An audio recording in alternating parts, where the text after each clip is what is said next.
even though the sound of it is something quite atrocious. If you say it loud enough, you'll always not be cautious. Supercalifragilisticexpialidocious.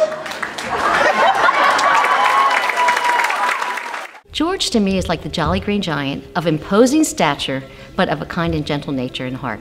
I met him when I was 14, and if he were sitting right here, he would say, and I was only 38. That's the George joke.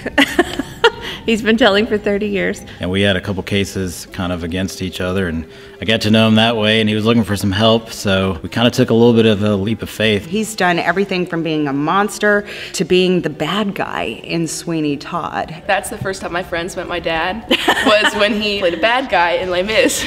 My friends were like, hi, Mr. George. It's pretty funny to watch because he's actually like goofing around. If I could say 2 words, they'd be John Cleese.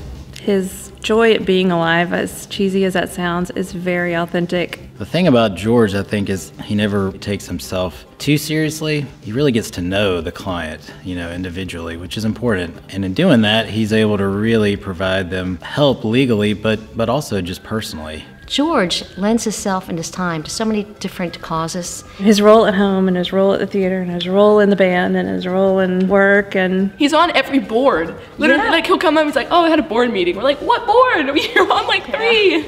When I think of George Oliver and everything that he does for the theater, it translates, if you're going to do something, go big or go home, and you might as well have fun doing it. To be a lawyer during the day and put on his coconuts at night. It's not just all about him and what's important to him. He's really spreading the word and his good nature to everybody. I think he's very much a promoter of downtown, not just the theater, but every aspect of it. Since we live downtown, we're trying to walk to play practice, he'll stop and talk to everybody that he sees on the street. I'm like, come on, Dad, we got practice. He was a piano player for 15 years, and he's very, very good. Yeah, he plays sometimes. In Christmas last year, we did a couple of things on the piano. Of course, band, and it just kind of went from there. It trickled all the way through our lives. At least with theater, the first time he ever got on a stage was to help Abigail get the courage to go.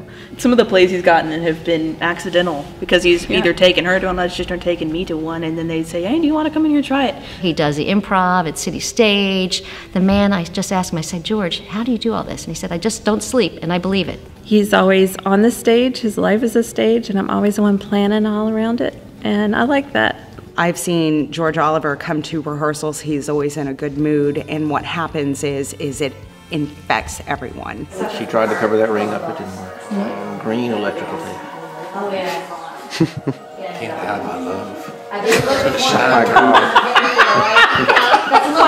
His kids will spend so much time in plays or in their family band, but it's obviously a testament to him that they really enjoy being around him. He's always supporting us and everything, and I really like him being here. And the family, too, with the Strung Together Band. They performed recently for Empty Bowls Throwdown, and he's done that for Mercy Clinic and many other different things. It basically started with Abigail and George on the porch. It was another one of those moments of, if you want to learn this, I'll learn it with you. He got himself a mandolin. Yeah, he just went to the music store and picked it up one day. He's a big guy, and that was a really little instrument. Mandolin's about this big. Yeah. Our families were very musical, and we had put it aside to have kids. But when they got old enough to take lessons, it just kind of grew from there. And they were playing Wagon Wheel or something, and one of our neighbors actually sat behind the bushes and waited until they were done, and then just jumped out of the bushes clapping and be like, yay, Oliver! They had no idea he was sitting there. We always love that the kids are with us on the weekends instead of out doing other things. The things that are most important to him, his family and his children. He's always told us since we were little, if you do what you love, you'll never work a day in your life. And I think he really is a good example of that. He does what he loves. He loves being on the stage and playing with us, and I think he's really happy about it. He makes you see art in a different way. He puts life into the arts. He's a unique guy, but he's obviously a fantastic guy, someone that I definitely respect quite a bit. So glad to call him my law partner, but mostly just call him my friend. I don't know if I knew where we'd be in 30 years. The fact that he's able to receive such recognition from the people he thinks the most of, and to have his family close and be a part of such a touching community and his success at work, I don't think I could be any more grateful for him. I've never met such a plugged-in dad.